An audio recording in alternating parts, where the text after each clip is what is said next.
Shame. Did you Yeah, I did. No? Yeah, of course I can. So I think I gave you what they're probably like. I'll give you what they are. So the first question is a kind of discussion about your role and how you develop that role throughout the rehearsal process.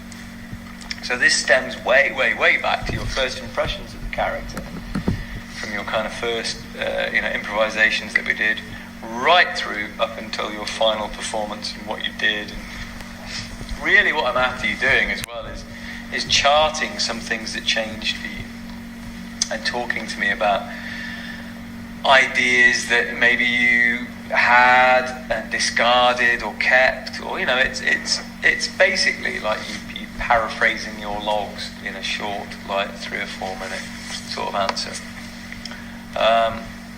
This gives you a chance to display a lot of knowledge about your character, but it is about you and what you thought and felt about them in an intelligent way. So it's not just, well, I felt this and I felt that, because that's important, but I also want to know what you did with those feelings. Could you talk about how your character reminds you of your granddad? Yeah. Because that could be why you played him like that. Yeah, you can, but I'll just stare at you blankly. You can talk about, I'm being facetious, you can talk about research that you've done, and characters and people that you know and that you've drawn on, but you've got to be careful that you don't end up trivializing things, because what I'm after is a detailed psychological interpretation of your character, not a granddad's big like this or stands like this or resolved, so you see. What? Are we going to have one specific character that we mainly talk about? Oh, no, you can talk about more. Yeah, if you've got multiple roles, you can talk about the multiple roles. For example, your character, the big thing for you really is setting them apart, really, isn't it? And showing the different aspects of them and understanding what those different parts are for within the play and the different things that they show. It's kind of interesting. Yep. Right, so that is the first question. Second question is about the work that you've done and linking it to a relevant practitioner. So really we're talking about Stanislavski here. Now, the work we've done with Stanislavski was very early on, and it was mainly centred around thinking about the characters and breaking up some of the script into units and objectives and thinking about it in those ways. And it's absolutely fine for you to talk about actually how perhaps the work of putting the script together as 3 stories running consecutively overtook that.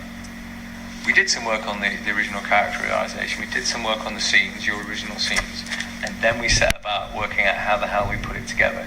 So actually the work that we did really character-based was quite early on, I think, and then we started exploring the nature of these 3 stories being told at the same time. But I do expect you to have an understanding of what Stanislavski was about. I mean, you're allowed to bring extra research in on that if you want.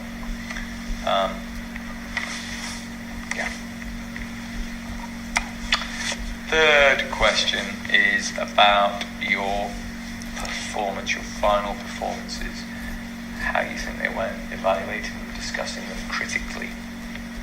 And I do advise you to be critical. Otherwise I'll be critical for you. And that's never nice. It's always much nicer to own things that you feel that you developed well, and things that perhaps you feel that you didn't develop that needed developing. And also I find it really interesting when people bring up criticisms that I've not considered. And you're not going to get marked down for this. It's you saying, oh well, I felt my pronunciation on this line wasn't quite right, isn't going to make me go, you're right, you don't get a distinction anymore, type thing. Yep. There is also a 4th mystery question, which is designed by me to put you off balance a little bit and actually make you think on your feet and just